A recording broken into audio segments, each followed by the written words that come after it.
The MEK are still held hostage in Iraq. I want to know why we have so far failed to settle them in third countries, including our own, while the U.S. has dithered. People in Liberty and Ashraf have been murdered. When you said that we are watching very closely what's going on with the MEK and Camp Liberty, it's not enough. It's not enough. Well, last time we were watching very closely, and hundreds of those people have been murdered. We're talking over the years where we watched, and the Iraqi army went in and murdered those people. And we're looking for someone to take them. Why aren't we deciding to take them? They are vulnerable. They are people who we have had to deal with.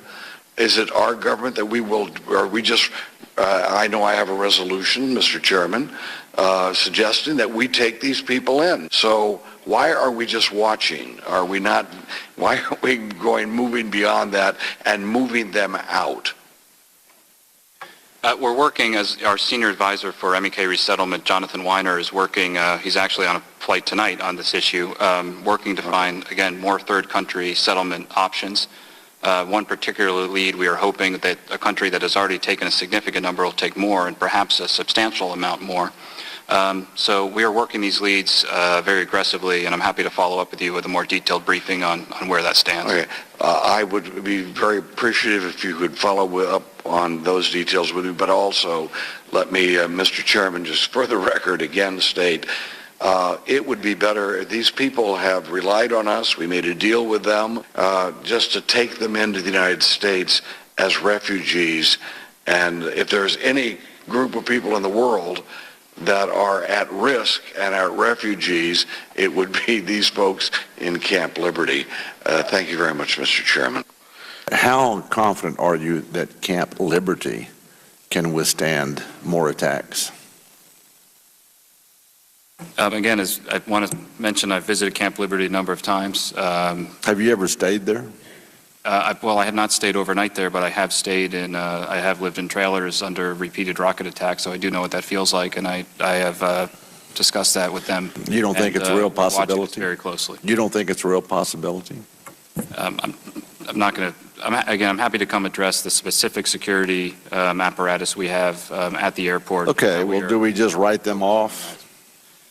Certainly we don't write them off. It takes a substantial amount of our time and energy every day focusing on the question of the MEK, and we have a senior advisor at the State Department who does this full time. In your remarks earlier, you said, let me tell you why this matters, one of the statements you make. Does Camp Liberty matter? Yes, of course it matters, and that is why, again, we have a senior official at the State Department dedicated to this issue full time, reporting to the Secretary, and he'll be on a plane tonight. Does it, you see all the yellow jackets behind you? Have you seen those? Okay. You think that's an important issue for them? Again, it's a very important issue to us. Well, the actions don't seem to follow up that idea. You and I talked back on the February 5th hearing about T-walls, and they began to be getting put in place for a short time, and then it seemed like they ended pretty quickly thereafter.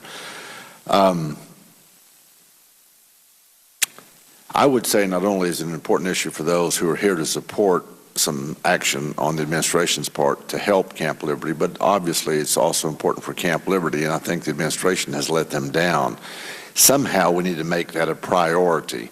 What is the answer for those Camp Liberty residents? Before, again, I appreciate you coming up the Hill. We're just going to have a difference of opinion. I know you're limited by what you can or cannot say, which is understandable but not satisfactory.